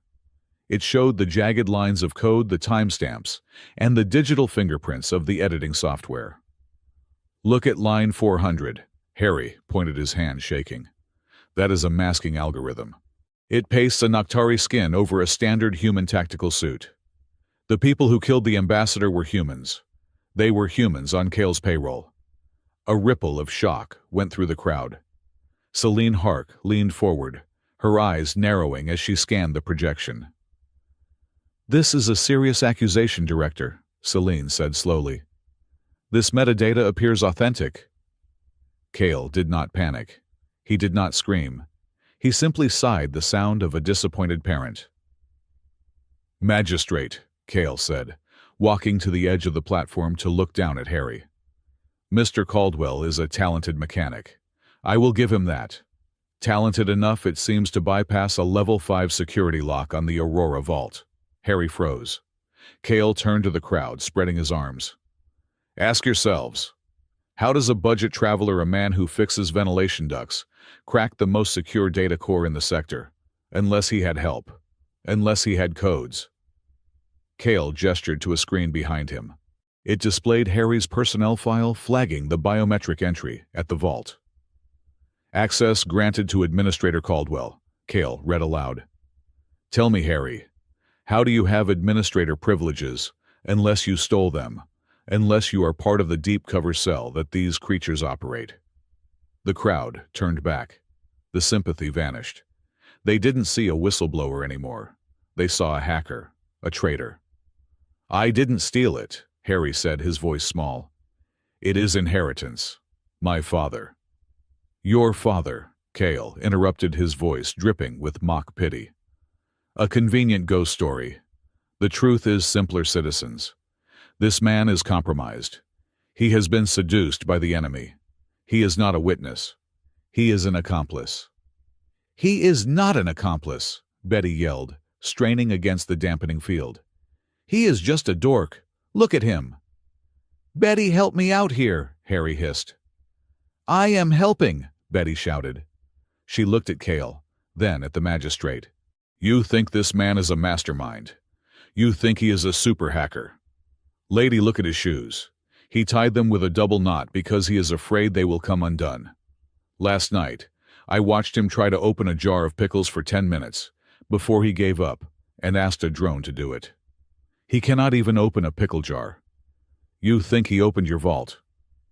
A few people in the crowd snickered. The tension in the air fractured slightly. It was absurd. It was human. It made Harry look less like a villain and more like, well, Harry. Celine. Hark looked at Harry, really looked at him. She saw the grease, the fear, the utter lack of malice. "The metadata deserves investigation," Celine ruled. "Director, I am suspending the transfer order until—" "I invoke the blood oath," Dora said. The silence that followed was absolute. Even the wind seemed to stop. Dora stood up. The dampening field hummed angrily, trying to push her down, but she stood through the pain, her spine straight as a steel rod. "What did you say?" Cale asked, his voice losing its theatrical polish. "The blood oath," Dora repeated, her voice projecting clear and cold to every corner of the plaza. "Under the Armistice Treaty of Sector 7, a Nocturi accused of a capital crime on a neutral station has the right to trial by combat. If I win, our innocence is proven. If I lose, you can execute us both right here." "That is an archaic tradition," Cale scoffed. "We are civilized people." "Are you?" Dora challenged. "You want to kill us. I am offering you a chance to do it legally. Or are you afraid, Director, afraid that without your lies, you are just a bureaucrat with a stolen badge?" The crowd began to murmur again. This was a spectacle they understood. A duel. It was primal. It was fair in a way that politics never was. "Accept it," someone shouted from the back. "Let them fight," another voice cried. Celine Hark looked at Cale. "The treaty is technically still active, Director. If she invokes it, you must answer, or release them." Cale looked at the crowd. He looked at the cameras. He was trapped by his own theater. If he refused, he looked weak. If he accepted, a cruel smile slowly spread across Cale's face. "Very well," Cale said. "I accept. But as the accuser, I am not required to fight personally. I choose a champion." He snapped his fingers. From the shadows of the security entrance, a figure emerged. It was massive, 7 feet tall, clad in sleek black armor that seemed to absorb the light. It moved with a disturbing, jerky speed. Its face was covered by a helmet that had no eyes, only a smooth black visor. "My personal bodyguard," Cale announced. "Unit Omega." Harry looked at the figure. His engineer's brain started screaming. The proportions were wrong. The center of gravity was too low. "Dora, no," Harry whispered. "That thing is not right." "It does not matter," Dora said, stepping out of the dampening field as Cale deactivated her sector. "It is the only way." She looked at Harry. For a brief second, the icy warrior mask slipped. She looked terrified, not for herself, but for what would happen to him if she failed. "Stay behind the barrier, Harry," she said softly. "And if I fall, run." Dora stepped into the center of the circle. The snow crunched under her boots. She drew her stun baton. Her lethal weapons had been confiscated. Cale tossed a similar baton to Unit Omega. "Begin," Celine Hark ordered. The fight was fast, terrifyingly fast. Dora moved like liquid mercury. She was a dancer of violence, feinting, striking, spinning. She landed 3 hits in the first 5 seconds, cracks of thunder against the black armor of her opponent. But Unit Omega didn't flinch. It didn't react to pain. It simply absorbed the blows and swung back with the force of a hydraulic press. Dora ducked a swing that would have taken her head off. She rolled, coming up behind the giant, and drove her baton into the back of its knee, a classic joint lock takedown. The giant didn't buckle. Instead, its leg rotated 180 degrees, an anatomically impossible move, and kicked her backward. Dora flew 10 feet, skidding across the ice.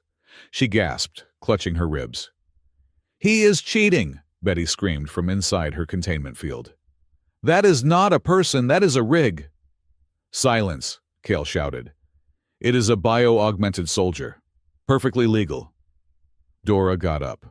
She was slower now. Blood, dark and viscous, was seeping from her side. Unit Omega advanced. It dropped the baton. From its gauntlets, blades extended. Not metal blades. Bloodlight blades. But they were wrong, jagged, unstable, crackling, with a sickly green hue. "He has bloodlight tech," Harry realized, gripping the barrier. "He stole their tech and twisted it." Dora engaged again. She parried the green blades with her baton sparks, showering the snow. She was fighting for her life, for her sister, for the truth. But she was exhausted, injured, and fighting a machine wearing a man's shape. Unit Omega caught her baton. With a sickening crunch, it crushed the weapon in one hand. With the other, it backhanded Dora. She hit the ice hard. She didn't get up immediately. The giant stood over her, raising the green blades for a killing stroke. "Finish it," Kale ordered, his voice trembling with anticipation. "No." The shout didn't come from Betty. It came from Harry. Harry Caldwell, the man who couldn't open a pickle jar, vaulted over the security barrier. He didn't have a weapon. He didn't have armor. But he had his heavy tool bag, and he had the desperation of a man who had spent his whole life watching people leave him, and who had decided firmly and finally that he was done watching. Harry slammed into the side of the arena, not running toward the giant, but toward a pile of emergency rescue gear that had been left near the collapsed ice sculpture from the previous night. He grabbed the Jaws of Life, a massive hydraulic pneumatic cutter used for prying open crashed starship bulkheads. It weighed 40 kilograms. It was bright yellow and ugly. Harry roared a sound that was half scream, half sob, and heaved the cutter up. As Unit Omega brought the blades down, Harry threw himself between the monster and Dora. He didn't attack. He held the hydraulic jaws up like a shield. Clang. The green blades slammed into the hardened alloy of the rescue tool. Sparks erupted like a fountain of molten gold. Harry's knees buckled under the impact. He felt something in his back pop. He screamed in pain, but he didn't let go. "Harry!" Dora gasped, looking up at him. He was standing over her, his legs shaking, his face red with exertion, holding back death with a piece of industrial machinery. "I paid for the room," Harry gritted out, blood trickling from his nose. "I get to say who sleeps in it." The giant pulled back for another strike. Harry knew he couldn't take a second hit. His arms felt like wet noodles. "Betty," Harry screamed, not looking back. "Now, do the thing." Betty, who had been waiting for a singular moment of distraction, did not waste it. She didn't have a weapon, but she had rage, and she was standing next to the primary power junction for the plaza's lighting grid. She kicked the junction box open. She didn't hack it. She grabbed the main coolant line and ripped it free with her bare hands, spraying supercooled liquid nitrogen directly onto the hot power couplings. Boom. The plaza plunged into darkness. The spotlights died. The ambient lights died. Only 2 things remained illuminated. Dora's eyes, glowing their natural faint violet, and Unit Omega.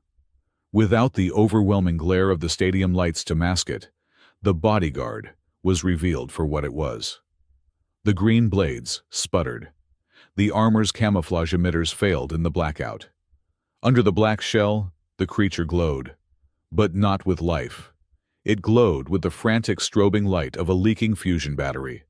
Its skin was translucent, revealing gears, pistons, and a terrified, emaciated human wired directly into a metal chassis. It wasn't a soldier. It was a torture victim, turned into a puppet. "Look," Harry yelled into the silence, his voice cracking. "Look at it. That is not a bodyguard. That is a cyborg. Kale is using illegal cyber necromancy." A spotlight from a hovering news drone independent of the grid swung down, illuminating the horrific fusion of meat and machine. The crowd gasped. This was a taboo of the highest order. The council banned the reanimation of the living dead for combat. Celine Hark stood up, knocking her chair over. "Director Kale, explain this abomination." Kale stood on the platform. His face was pale, stripped of all its charm. The play was over. The audience wasn't clapping. They were picking up rocks. "It is necessary," Kale stammered, backing away. "To protect you, to fight the monsters we had to become." "You are the monster," a woman in the crowd screamed. It was the mother of the child Harry had helped at the checkpoint. A rock flew. It hit Kale in the shoulder. Then another. Then a piece of ice. The security guards looked at each other. They looked at the cyborg twitching in the snow. They looked at the angry mob. Slowly, one by one, they lowered their rifles. They were not going to die for this. Kale looked around. His empire of fear had crumbled in 10 seconds, brought down by a mechanic with a pair of pliers and a vampire with a smart mouth. "No," Kale whispered. His eyes darted to the command spire towering above the plaza. "No. If I cannot save the station, I will cleanse it." He tapped his wristcom. A red light blinked on his uniform. "Winter Sun Protocol initialized," a robotic voice announced from the speakers, terrifyingly calm. "Core overload in T-minus 10 minutes. "He is going to blow the reactor," Dora said, struggling to her feet. She leaned heavily on Harry, who dropped the heavy hydraulic cutter with a groan. "He is retreating to the core," Betty shouted, vaulting the barrier now that the power to the dampening field was dead. She ran to them, checking Dora, then punching Harry lightly on the arm. "You are an idiot. A beautiful suicidal idiot." "We have to stop him," Harry wheezed, clutching his lower back. "If he overloads the blood-light fusion mix, it won't just explode. It will emit a pulse that wipes out every biological neural system in the sector. It is a neutron bomb made of light." "The core," Dora said, her eyes focusing. "The entrance is under the spire." They ran. The crowd parted for them now. Not out of fear, but out of hope. The terrorists were the only ones running toward the fire. They chased Kale through the panicked streets, past the frozen fountains and the abandoned gift shops. They reached the massive blast doors of the central core just as Kale slipped inside. "He sealed it!" Betty yelled, slamming her fist against the metal. "It is magnetic locked! We cannot cut this!" Harry stepped forward. He was in pain. Every inch of his body hurt, but he felt a strange humming in his chest. The locket. He placed his hand on the cold steel. "I do not think I need to cut it," Harry whispered. He closed his eyes. He thought of the voice in the walls. He thought of the man who had left him to build this place. "Open," Harry thought. "Please, Dad. If you are in there, open the door." The heavy mechanisms groaned. The magnetic locks disengaged with a sound like a thunderclap. The blast doors slowly hissed open, releasing a cloud of freezing nitrogen fog. They stepped into the darkness of the core. It was a vast cylindrical chamber dominated by a swirling column of raw energy. In the center, the station's heart. Suspended walkways crisscrossed the abyss. And there, standing at the main console, was Kale. He was typing frantically, his face illuminated by the red warning lights of the impending meltdown. "Stop!" Dora shouted, raising her weapon. Kale turned. He held a detonator in his hand, a dead man's switch linked to the console. "Don't move," Kale snarled. "One step and I accelerate the process. We all burn together." "Why?" Harry asked, stepping out from behind Dora. "Why destroy everything you built?" "Because it is messy," Kale screamed, his composure finally shattering. "Humans, Naktari, Mixing breeding trading it is chaos. I brought order. I brought lines you do not cross and you erase them. The lines were never there, a voice boomed. It didn't come from Harry. It didn't come from the speakers. It came from everywhere. The column of energy in the center of the room pulsed. Cale froze. Who said that? The lights in the chamber shifted from red to a soft, blinding white. Hello, Soren, the voice said. It was deep, warm, and sounded like old paper and engine grease. Harry fell to his knees. He knew that voice.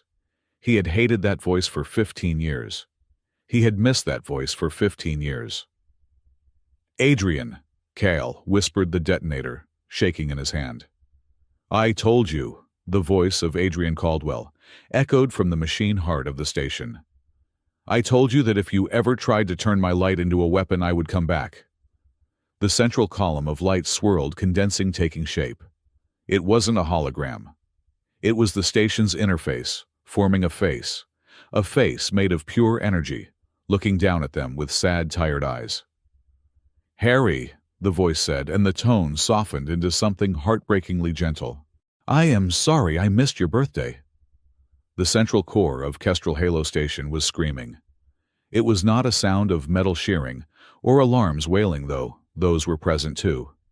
It was a psychic scream, a vibration that rattled the teeth and hummed in the bone marrow. The Winter Sun protocol had been engaged, and the massive fusion reactor that powered the station's artificial day was beginning to invert. Outside the blast doors in the snow dome, the festive weather had turned apocalyptic. The holographic snow had ceased to be gentle flakes and had transformed into a blinding electromagnetic blizzard. Static electricity arced between the fake pine trees like lightning in a bottle. The station was running a fever, and the heat was rising. Inside the core on the suspended walkway that bridged the abyss of the reactor, Harry Caldwell held onto a railing that was vibrating so hard it numbed his hands. He locked the manual override. Harry shouted over the roar of the energy vortex below. The interface is rejecting my biometric key. Director Soren Cale stood on the upper command deck, shielded by a wall of hard light energy. He looked manic, his pristine uniform now disheveled, his eyes reflecting the chaotic swirling colors of the overloading reactor. You cannot stop it, Harry. Cale's voice was amplified by the room's acoustics, booming like a god from a machine. The winter sun cleanses. It burns out the infection. When the pulse hits, every Noctari on this station will go into metabolic shock. They will fall. And humanity will be the only ones left standing to pick up the pieces.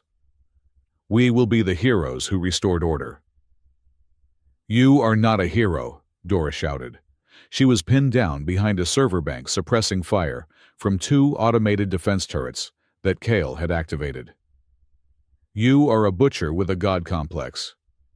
And you are a glitch, Cale retorted, tapping a command on his wrist that sent a swarm of drone flies buzzing toward Dora's position. Betty was 20 feet away, sliding under a burst of laser fire. She was bleeding from a cut on her forehead, the blood bright red against her pale skin, mixing with the sweat of exertion. She looked at Dora, her eyes wide with a frantic, terrifying energy. We are not going to make it to the upper deck, Betty yelled, reloading her energy cell. Not with these turrets. We have to, Dora grit out, firing a precise shot that clipped a drone's wing. If we die here, Betty shouted, her voice cutting through the noise. You have to admit it. You liked him, you liked the dork. Dora ducked as a laser scorched the metal beside her ear. She looked at Betty, appalled and furious. This is your dying declaration, gossip. Admit it, Betty screamed, tossing a plasma grenade at a turret. Shut up and bleed quieter, Dora roared back, breaking cover to sprint toward the next barrier. Harry watched them. He watched these 2 women creatures designed in a lab, hunted by the government, feared by the galaxy, throwing themselves into the line of fire to save a station full of people who wanted them dead. He looked at Cale, safe behind his shield, ready to commit genocide in the name of safety. No, Harry whispered. He turned away from Kale and looked at the primary console of the core. It was a massive monolith of black glass, pulsing with the same rhythm as the reactor. This was where the voice had come from. This was the brain of the station. Harry ran to it. He ignored the heat radiating from the pit. He ignored the sparks showering from the ceiling. He placed both hands on the black glass. "Custodian!" Harry shouted. "I know you are in there. You spoke to me. Talk to me now." For a moment, nothing happened. The chaos continued. Then, the black glass rippled. It was not a screen turning on. It was like ink moving in water. A face formed in the glass, a three-dimensional topography of light and code. It was the face Harry had seen in his dreams for 15 years. It was older, comprised of grid lines and data streams, but the eyes were undeniably the same. "Hello, Harry." The custodian's voice was calm, a stark contrast to the destruction around them. It resonated directly in Harry's auditory implants, bypassing his ears.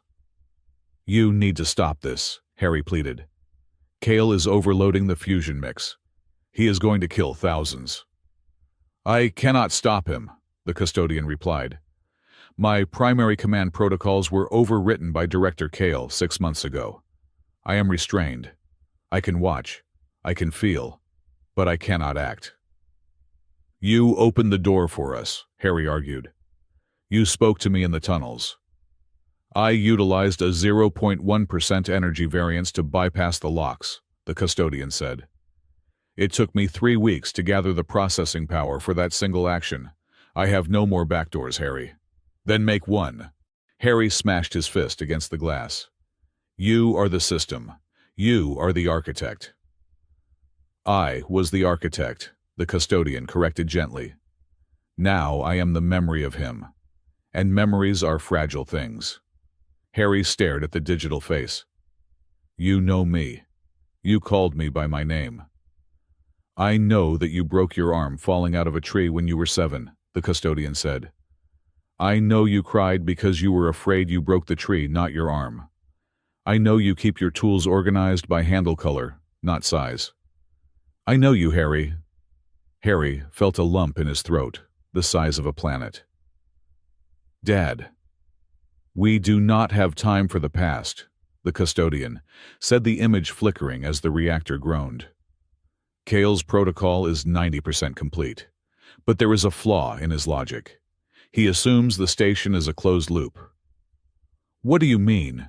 "He has isolated the internal comms to control the narrative," the custodian explained. "But the core is connected to the hyperspace relay beacon. It is a hard line. He cannot cut it without shutting down the reactor entirely." Harry's engineer brain snapped into focus. "You mean we can broadcast? Can we send a signal out?" "Not just a signal," the custodian said. "A dump. Everything. The logs. The video of the assassination. The biometrics of his cyborg soldiers. The truth. If we push it through the hyperspace relay, every ship in the sector will see it. The Alliance fleet is patrolling the border. They will see Kale is not a victim. They will see he is the aggressor." "Do it," Harry said instantly. "There is a cost," the custodian said. The face on the screen looked sad. "To push that amount of data through the relay while the reactor is critical, I will have to divert all power from my own containment matrix. I will have to burn my own neural pathways to amplify the signal." Harry stopped. He understood immediately what the AI was saying. "You mean you will die?" Harry whispered. "You will be erased." "I am already a ghost, Harry," the custodian said. "I am just data waiting for a purpose." "This seems like a good one." On the upper deck, Kale was laughing. 1 minute to Winter Sun witnessed the dawn of a new order, Dora screamed, as a drone exploded near her, sending shrapnel into her leg. Betty was out of ammo, swinging her energy blade desperately at the encroaching turrets. Harry looked at them. He looked at Kale. He looked at the face of his father in the machine. "I found you," Harry said, tears blurring his vision. "I just found you." "You never lost me," the custodian said. I was always in the static. Now choose Harry. Do we save the station by silence? If I initiate a localized shutdown, I can save the structure, but Kale will escape in the confusion, and the truth stays buried. I survive. Or do we speak? Harry looked at Kale, the man who wanted to build a world on lies and fear. He looked at Dora, who was bleeding to protect a world that hated her. The value of a human, Harry said, repeating the thought that had driven him since the checkpoint, isn't surviving. It is being worth survival. He placed his hand flat on the glass. Send it, Harry commanded. Send it all. Acknowledged, the custodian said. And for the first time, the digital face smiled. The broadcast did not start with a fanfare. It started with a glitch. Every screen on Kestrel Halo Station, from the giant billboards in the Snow Dome to the personal data pads of the refugees in the medical bay, turned white. Then, the data flooded in. It wasn't a polished news report. It was raw, ugly truth. It was the unedited video of Kale ordering the hit on the ambassador. It was the schematics of the cyborg bodyguards, proving they were illegal reanimated citizens. It was a live feed from the core, showing Kale standing over the overload controls, while Dora and Betty bled to stop him. But it didn't stop at the station. The signal punched through the atmosphere, riding the hyperspace relay beam like a spear of light. It hit the receiver dishes of the United Alliance fleet 3 light-years away. It hit the trading vessels in the orbit. It hit the Noctari clans lurking in the shadow of the asteroid belt. In the core, the black glass of the console began to crack. Smoke poured from the vents as the custodian burned its own circuits to push the signal. "What is this?" Kyle screamed, looking at his wristcom as the truth played out on the tiny screen. "Stop it! Stop the feed!" "I cannot," the automated system replied. "External override. The call is coming from inside the house." Kale looked down at Harry. Harry wasn't hiding anymore. He was standing at the dying console, his eyes locked on Kale. "It is over, Soren," Harry said, his voice calm amidst the chaos. "Everyone knows." Kale's face twisted. The mask of the savior fell away, revealing the terrified tyrant beneath. "If I go down," Kale shrieked, slamming his hand onto the console, "I take the light with me." He didn't try to stop the overload. He tried to accelerate it. He wanted to blow the core manually. "No!" Dora screamed. She vaulted over the server bank. Her leg gave out, but she rolled, coming up with her stun baton. She threw it. It wasn't a lethal throw. It was a distraction. It cracked against Kale's shield, making him flinch. That flinch was all Betty needed. She didn't use the stairs. She scaled the cooling pipes, moving like a spider. She crested the platform railing behind Kyle. She didn't have her blade, she had lost it in the melee. She had nothing but her hands and her teeth. She tackled him. Kale and Betty went down in a tangle of limbs. The hard light shield flickered and died. "Get off me, you mongrel!" Kale shouted, reaching for his sidearm. Betty headbutted him. A brutal, solid sound. Kale's nose shattered. Dora was there a second later, limping but fierce. She kicked the gun away. Kale scrambled back, crawling toward the edge of the platform, toward the drop into the reactor. "Stay back!" Kale yelled, blood streaming down his face. "I will jump, I will end it!" Betty lunged forward, grabbing him by the collar. She held him over the edge. The heat of the reactor blasted them. Kale screamed, his feet dangling over the abyss. "Do it!" Betty snarled. "Let him burn! It is poetic!" Dora stood beside her, her hand on her own knife. She looked at Kale with a hatred that was cold and deep. "He killed our unit. He tortured the old man. He deserves the fall." Harry watched them. This was the moment. The vengeance. It would be easy. It would be satisfying. "Dora. Betty." Harry's voice was quiet, but in the sudden silence of the command deck it carried. They looked at him.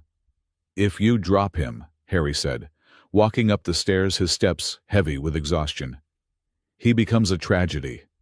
He becomes the man who died for his cause. He becomes a martyr for every other fanatic out there. Harry stopped next to them. He looked down at Cale, who was whimpering, swinging over the fire. "Don't give him that," Harry said. "Don't let him be a legend. Make him a prisoner." Betty's grip tightened. She wanted to let go. Every instinct in her body screamed for blood. Dora looked at Harry. She saw the same man who had helped a child at a checkpoint, who had fixed a heater for refugees, who had chosen to save a ghost instead of himself. Dora placed her hand on Betty's arm. "Pull him up," Dora said softly. "You are kidding me," Betty spat. "Pull him up," Dora repeated, her voice commanding. "We are not him." Betty let out a scream of frustration, a primal roar, and hauled Cale back onto the deck. She threw him down on the metal grating. Cale gasped, coughing, trying to rise. "You are weak," Cale wheezed, laughing through his broken teeth. "You should have killed me. I will come back. I will spin this. I will." A massive shadow fell over the station. Through the transparent dome of the core ceiling, huge shapes descended. They were not Cale's drones. They were sleek silver and bore the insignia of the United Alliance Navy. "This is Admiral Vance of the UAS Redemption," a voice boomed over the station's emergency frequency. "Director Cale, you are hereby under arrest for crimes against sapience, illegal bioaugmentation, and conspiracy to incite war. Your security codes have been revoked. Stand down or be vaporized." Cale stared up at the ships. He looked at the live feed on the wall, showing Alliance Marines breaching the station's airlocks, not to attack, but to deploy medical teams. He saw human soldiers helping Noctari civilians out of the line of fire. He saw the war he tried to start turning into a rescue mission. His narrative hadn't just broken. It had been rewritten. Kyle slumped. He didn't say anything else. He just looked small. Harry walked over to the main console. The Winter Sun protocol was powering down, overridden by the Alliance's remote hackers. The red light faded to a safe, steady blue. But on the black glass, the face of the custodian was fading too. The lines of code were unraveling. "We did it," Harry whispered, touching the screen. "Dad, we did it." The face flickered. It was barely visible now. "I saw," the custodian's voice was faint like a radio signal, drifting into deep space. "Harry, the room." "The room," Harry asked, tears running freely now. "Room 704, the custodian said. "I manipulated the booking algorithm. I needed a variable.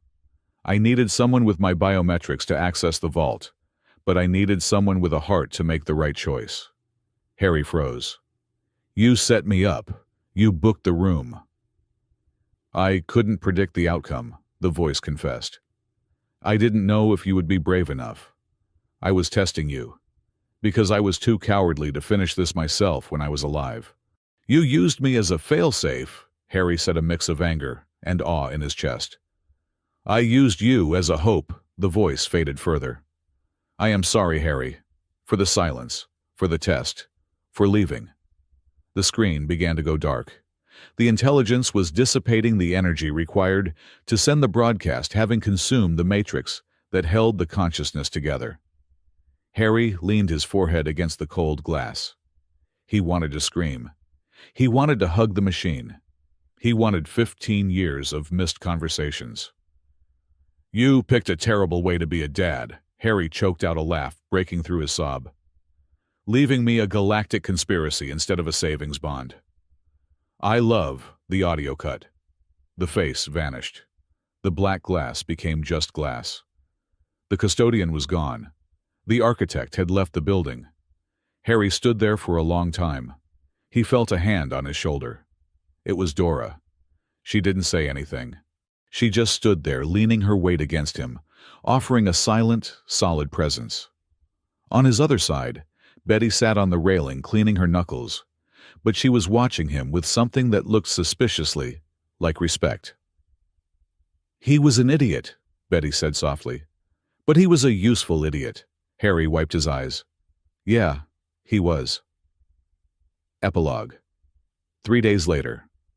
The Kestrel Halo station was still under martial law, but the atmosphere had changed. The fake snow in the dome was white again, pristine and calm. The repairs were underway. Magistrate Selena Hark had taken temporary command. She was efficient fare and currently very busy dismantling Kale's network of corruption. Kale himself was in a maximum security transport, on his way to a tribunal that would likely put him away for 3 lifetimes. Harry sat on a bench near the frozen lake, watching the repair drones fix the ice sculpture he had blown up. His arm was in a sling, and he had a bandage over his nose, but he looked cleaner than he had in days. "You look like a tourist again," a voice said. Harry looked up. Dora stood there. She wasn't wearing her tactical suit. She was wearing civilian clothes, a thick winter coat and a scarf. She looked normal. Beautiful, but normal. "I am a tourist," Harry said, patting the space beside him. "My holiday was just a little more active than advertised." Dora sat down. "The Alliance is granting amnesty to Unit 7. We are free. No longer weapons. Just citizens." "That is good," Harry said. "What will you do?" "I do not know," Dora admitted. She looked at the stars through the dome. "I have never had to choose before." "Choices are the hard part," Harry said. "But they are also the fun part." "Betty is leaving," Dora said quietly. Harry blinked. She says she needs to find out who she is when she is not being my shadow," Dora said. There was sadness in her voice, but acceptance too. "She took a job on a freighter, security detail. She said she wants to stab people in different star systems for a while, expand her horizons." Harry laughed. "That sounds like her." "She told me to tell you." Dora paused, a rare flush coloring her pale cheeks. She said, "Don't be boring." "I will try my best," Harry promised. They sat in silence for a moment, watching the station rotate. The light of the local star hit the snow, making it sparkle.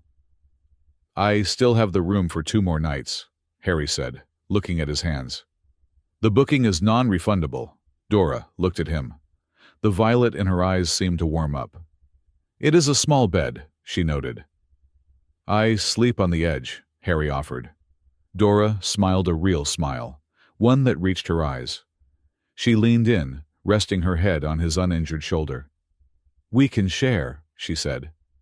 Harry Caldwell, the dork who booked a cheap room to escape his ghosts, looked out at the snow. The ghosts were gone. His father was at rest. And for the first time in his life, he wasn't just fixing something broken. He was building something new. "Okay," Harry whispered to the universe. "Okay." From the departure deck above, a shuttle blasted off, carrying Betty Vale toward the unknown. She watched the station shrink in the viewport, a small smile on her face. She touched the glass, whispering a goodbye to the sister she loved, enough to leave, and the human who had taught her that even monsters could choose to be men. The station spun on a jewel of light in the darkness, held together not by bolts and beams, but by the messy, complicated, unbreakable strength of doing the right thing.